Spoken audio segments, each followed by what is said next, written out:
Fala, cafezeiro! Hoje eu vim contar para vocês um pouco da herança que o café nos traz. Afinal, o café é uma bebida milenar e tem muita história por trás de cada xícara. Vamos pro vídeo e você vai entender qual é essa herança de hoje.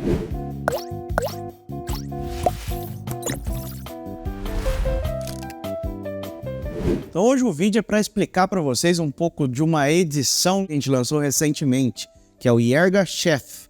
Se você já tomou esse café, deixa nos comentários aí o que você achou. E se você tomou um Yerga Chef de outra região, deixa aí também nos comentários como foi a sua experiência. Mas vamos entender de fato que tipo de café é esse. Ele é considerado uma variedade, uma região? Existe esse conflito no mercado de café e a gente vai tentar aqui explicar para vocês um pouco da história desse café, variedade. Enfim, vamos lá e vamos entender como que esse café foi descoberto. Isso vai ser a maior descoberta da minha carreira. Como todo mundo já sabe, a Etiópia é o berço do café. Segundo a lenda mais contada, né, que é a lenda do pastor de cabras Kaldi, diz a lenda que o café foi descoberto lá. Então hoje é uma grande referência para nós quando fala-se de cafés etíopes. E o que poucas pessoas sabem é que nessas regiões foram criados, vamos dizer assim, um hábito de chamar o tipo de café cultivado ali pelo nome da região. E isso acontece até hoje com diversas variedades de café que a gente conhece. Porém, algumas foram se destacando em sabores, características e sim foram registradas como variedades distintas daquela determinada região em si. Só que no caso do Yerga Chef, eu diria que isso ainda não aconteceu. Quando a gente olha para o histórico, né, das regiões africanas, mais específico a Etiópia, existisse até um termo que era utilizado na época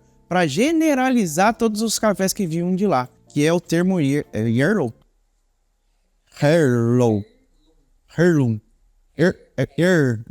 ou é um som de R mesmo. Heirloom,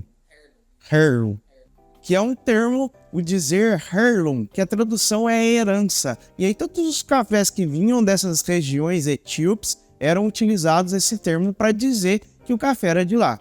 E tem várias especulações por volta desse termo. Algumas dizem que para ser uma herança típica da Etiópia, a lavoura tem que ter mais de 30, 40 anos de idade. E nessa micro-região da Etiópia, que é Yerga Chef, foi também detectado que o solo dali tinha propriedades que traziam um diferencial para o café. Além da altitude elevada, que gira em torno de 1.800 metros, é realmente um local muito alto, e as suas características de solo específicas, essa região também foi conhecida pelo fato de utilização de um processo pós-colheita, que é o processo de lavado. E foi visto que todas essas características e os cafés selvagens que eram cultivados ali traziam um perfil de sabor oriundo daquela região. Agora um ponto de vista meu que por falta de tecnologia, entendimento profundo das variedades cultivadas ali e mais uma coisa que é importantíssimo nessa parte científica do café, aporte financeiro, ainda não conseguiram identificar se realmente existe uma variedade oriunda dessa região. E aí vem essa questão de chamar todos os cafés que são cultivados nessa micro-região de Yerga Chef. Então, Yerga Chef não é uma variedade de café registrada, é uma região da Etiópia muito famosa pelos cafés cultivados ali, que ainda são considerados de origem selvagem. E pelo fato da gente ter a necessidade comercial, né, relacionada à variedade, muitas empresas usam o nome da região para comunicar a variedade. Uma curiosidade, só para a gente se colocar na mesma página. O Geisha, que é uma variedade já conhecida aí no mercado de coffee lovers, especialistas por café, também é uma região etíope, que porém foi feito um estudo com o auxílio de outros países, como Costa Rica, Panamá, e aí sim conseguiram detectar que aquela origem trazia uma variedade diferente de café. E aí vem o registro da variedade Geisha. O Yerga Chef, eu diria que ele está passando por esse processo, levando em consideração que o mercado de café especial ainda é muito novo, né? Ainda é um processo de entendimento de diversas regiões produtoras, mais em específico o berço do café ali, em algum momento vai ser entendido que ali naquela região de Argatchev, devido às circunstâncias e às espécies e variedades de café que estão ali, pode-se considerar Argatchev uma variedade. Se a gente fizer uma pequena reflexão olhando para uma variedade que talvez a gente já tenha consumido, que é o caso do Bourbon amarelo, você já parou para pensar que o Bourbon amarelo é sim uma variedade já registrada e catalogada, mas que dependendo da região onde ela é cultivada, ela pode trazer características diferentes. Isso acontece com qualquer variedade de café. Ela tem sim na genética dela alguma predisposição, mas aonde ela é cultivada, sim, vai trazer um diferencial para a bebida café. Pegando esse exemplo do Bourbon amarelo, ainda tem uma questão que hoje a disseminação do Bourbon amarelo ela é feita de forma seminal. Como assim? Eu vou lá, pego a semente de uma determinada árvore e vou replicando. E querendo ou não, nessa plantação vai haver alguma segregação, por mais que seja da mesma origem. E aí o Bourbon amarelo pode se comportar de maneira diferente. Agora, se a gente pegar um caso de um clone, inclusive um café que a gente já lançou aqui na Unique, que é um clone feito lá num laboratório francês, que é o Star Maya, que teoricamente, mesmo que seja seminal, no caso desse clone, ele tem o mesmo DNA. E mesmo assim, a gente sabe que cultivando esse clone em regiões diferentes, ele vai trazer resultados diferentes. Inclusive, eu fiz um vídeo recente aí falando sobre robustas, que o pessoal do Robusta começou a registrar as variedades de acordo com a região. E hoje a gente tem aí um registro que é o Robusta Amazônico. Naquela região da Amazônia, você tem um determinado perfil de Robusta. Então isso acontece com diversas variedades a nível mundial. Cada região, cada terroir vai trazer a sua característica principal para aquela determinada variedade. No caso do Argatchev, o que a gente precisa mostrar para vocês aqui hoje é que sim, hoje a gente tem no Brasil cafés que foram buscados lá da região de Argatchev, trazidos para cá e hoje são cultivados aqui. Então o Argatchev que vocês tiveram acesso aí de compra aqui através da Unique, ele é uma herança etíope cultivada no Brasil pelo nosso parceiro aí, que é o Luiz Paulo, que produz aí várias variedades gringas, né, que vieram de outros países, e ele tem um projeto que é a Fazenda Santuário Sul, onde ele tem lá mais de 40 variedades diferentes de diversas partes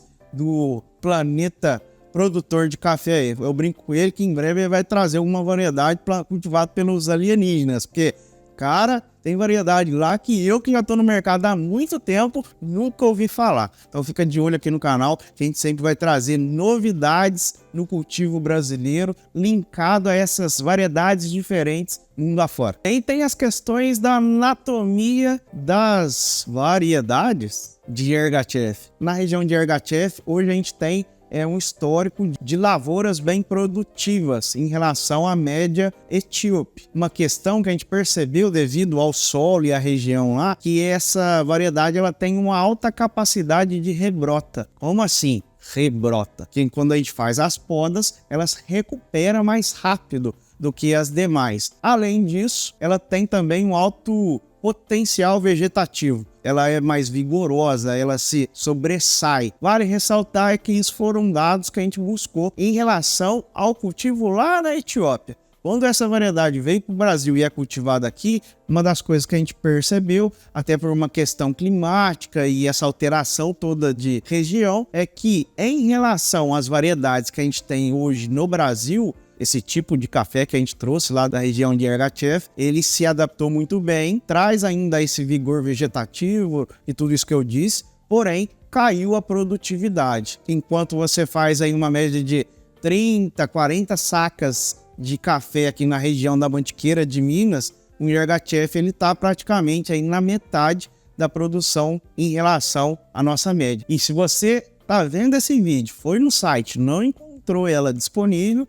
é porque a gente lança essa variedade uma vez no ano. Um pouquinho? E ainda é muito limitado, porque essa lavoura ela está sendo replantada de acordo com as variedades que estão dando certo, então a gente não consegue esse café em escala ainda, né? Então por isso que ele ainda é considerado aí uma raridade no mercado nacional. Mas obviamente que hoje eu vou dar o parecer para vocês aqui da edição de 2023. Então vamos lá para a cozinha e provar esse café.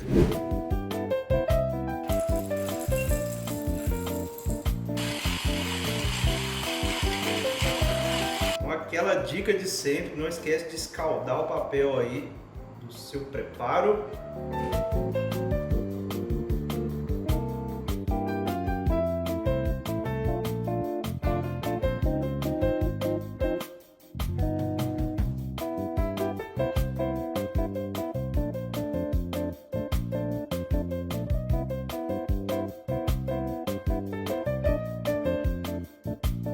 Vamos lá, hora de degustar então e ver como ficou o café na xícara. Mas antes disso, você deve estar se perguntando qual é a receita. Primeiro a gente utilizou aqui um método de preparo desenvolvido no Brasil, que é o Fluire, né? Um método super legal, que inclusive a gente já fez um vídeo aqui no canal, vou deixar para vocês aqui no card para que vocês possam acessar e entender mais sobre o método em si.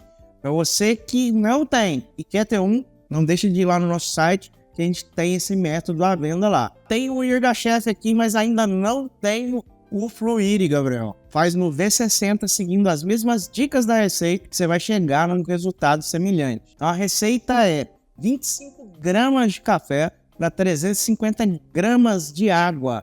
E a gente dividiu isso em 4 partes, 4 ataques de água. Primeiro na pré-infusão, que é mais ou menos aí uns 50 gramas de água.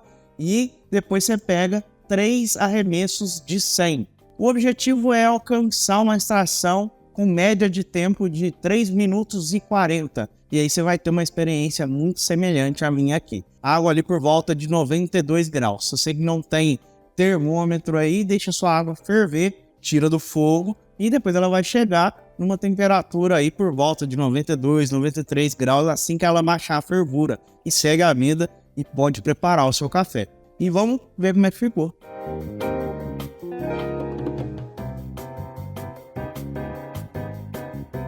Esse café é maravilhoso. Eu particularmente sou uma pessoa que gosta de coisas cítricas. Ele me agrada muito. Tem uma lembrança ali do limão cravo, limão siciliano, laranja, né? Tem uma pegada, uma acidez gostosa, uma doçura elevada, né? Inclusive, não sei se vocês já provaram o mel da florada da laranjeira. Também tem uma acidezinha, uma doçura, me lembra um pouco. Caramelo, tem essa lembrança de frutas cristalizadas, né? Há quem diz que ele tem alguma lembrança da casca da laranja cristalizada, algo nesse sentido. Mas o que mais me chama a atenção é realmente a doçura e a acidez vibrante que ele tem. Uma acidez que quando você concentra o líquido na boca, começa a salivar, uma salivação mais espontânea, assim. Parece que você não está controlando aquilo. E aí traz essa lembrança aí dessas frutas que eu citei. Então daí veio o termo acidez vibrante. É uma acidez de impacto. Você que comprou aí o Yirgacheffe e fez a sua receita, deixa aí nos comentários as receitas que vocês construíram e qual foi o resultado que vocês alcançaram. E registrei tudo aqui no meu diário, lembranças de um cafezeiro, para que eu possa eternizar essa receita aqui. Essa eu não esqueço mais. E outra coisa legal para se fazer aí com esse café, se você realmente se surpreendeu com ele, não deixa de ver o vídeo que a gente fez de como eternizar essa experiência. Se você ficou curioso, não deixa de ver o vídeo que a gente fez sobre congelamento de café. Corre lá, assiste, que pode ser que você vai conseguir tomar esse café depois de muitos anos. Então, até semana que vem, até o próximo vídeo.